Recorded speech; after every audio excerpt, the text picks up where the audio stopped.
Welcome back. You're watching Commodity Champions, and the diamond industry is seeing a rise in popularity of lab-grown diamonds, also known as green diamonds.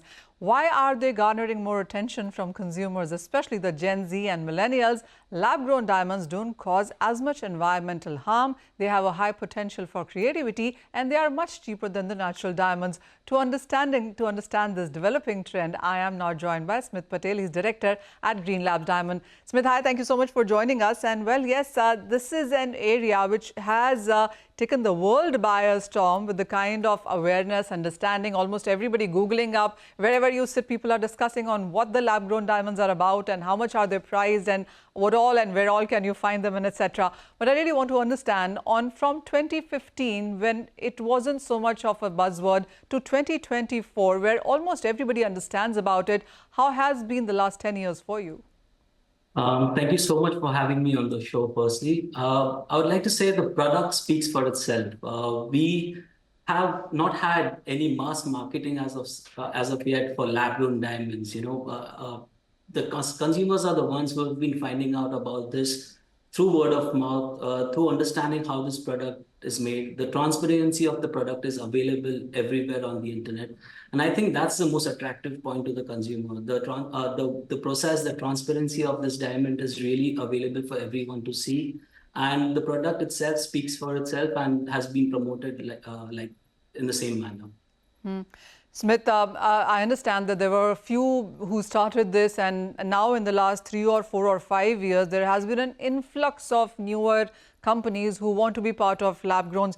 How many reactors are there right now? How many units and how many more companies in the last 5 years which are now part of this business? I would like to split this in two different verticals. The gems, the cutting and polishing industry that has been very popular in Surat. I would like to actually say that most of the factories, most of the big names have started a vertical in which they cut and polish lab-grown diamonds. That has been very good for the city. That has been very good for the hardworking employees that have been associated with this industry. And it has given a new blank canvas, I would like to say. The second part of this is the jewelry industry as well. The lab-grown jewelry market has been expanding as we speak. We had an amazing JCK show. Till now, the most common goods that were being sold were the low-hanging designs, the common studs, the rings. But like you rightly said, this has opened up a creative, new direction creatively, where people are coming up with new designs, new jewelry products, using diamonds in different ways to enhance the jewelry, and that is where lab-grown has been shining the most. Smith, also, the only thing that the lab-growns do not take so well is the pricing part of it. How are you addressing that? So we knew the day when this industry was coming up, there is no monopoly of such sorts, and competition was going to drive the pricing down. But I believe the market has pretty much reached a very stable scenario in which the demand and the supply of what kind of diamonds your factory produces, what niche you're working on, will drive the pricing of the product. So, our reactors, for example, we can grow every diamond above 10 carats, but that doesn't make sense for us to do. So as a company, we have to decide what the future prediction of the demands from different places around the world is and plan a strategy accordingly. I think that will be a bigger driver of this industry rather than anything else. But the kind of volatility that we've seen in prices, Smith, how is industry overall addressing it? I mean, I get your point that there are too many people and it still is a very fragmented one. You still are yet to form a proper council and come together and deal with this, collectively. But until then, and how much time do you see for that to come in? Because until that is fixed, I'm assuming the pricing and the resale issues are something that you'll have to continue to deal with.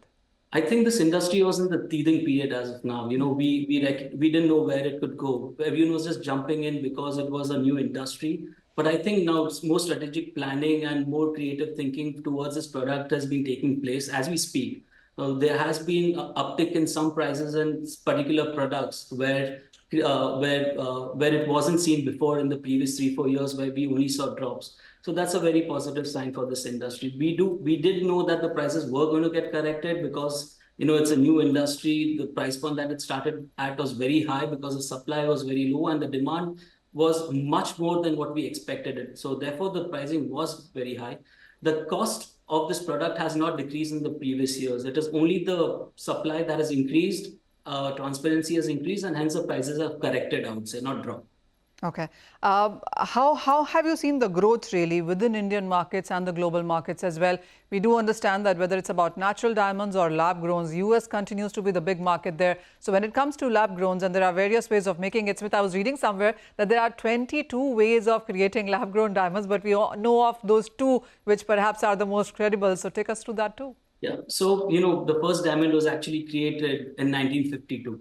So the technology has always been evolving. Of course, the CVD technology is the latest technology that is available and adapted by most of the Indian brewers. And the diamonds that are created through CVD technology are the purest form of lab-grown diamonds out there. So I think that is the future for now. The second part about the demand or where how the markets are reacting.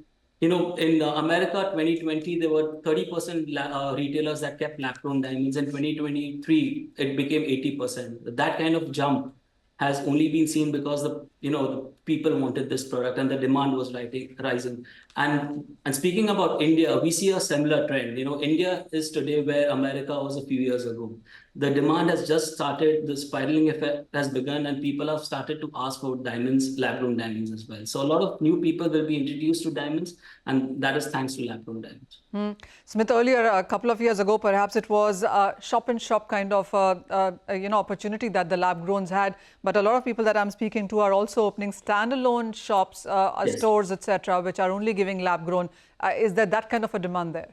Yeah, I would like to add that kind of things are happening faster than anyone expected. So we did expect a few stores to come up in India in the coming years, but the amount of stores that are coming in each and every city and not particular region. This is happening in Delhi, this is happening in Hyderabad, this is happening in north, south, east, west of India. So that's a very positive sign for this industry, and I think this is just where the journey begins.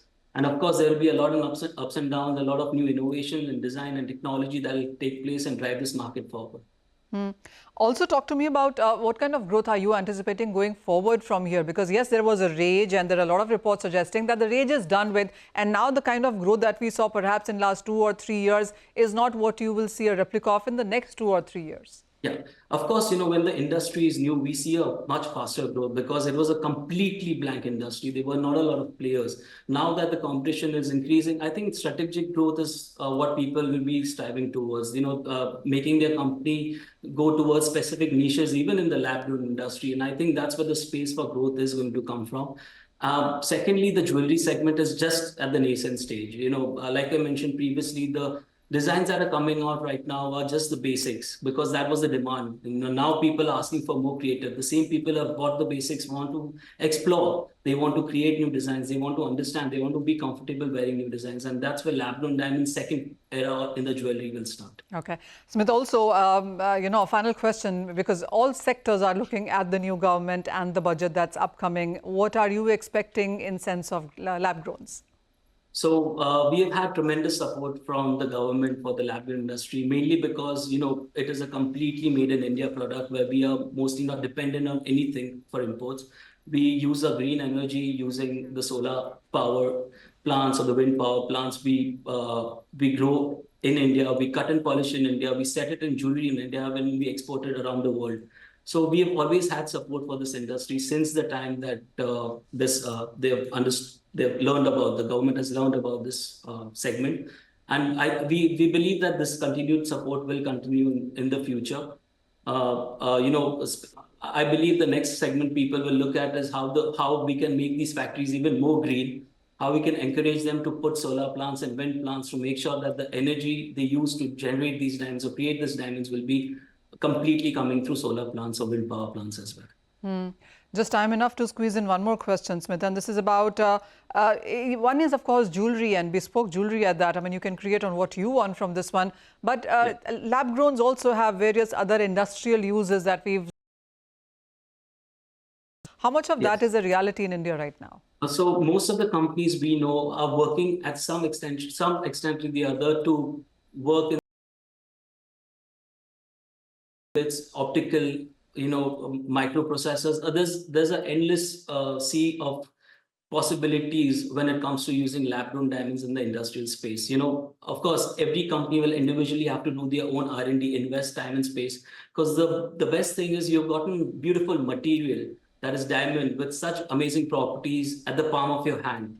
So creating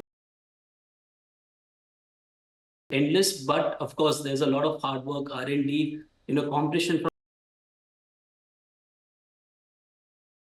on top of that. All right. Giving us a detailed outlay on what to expect from this sector. But with that, it's a wrap on this edition of Commodity Champions. News continues on CNBC TV 18. Stay tuned.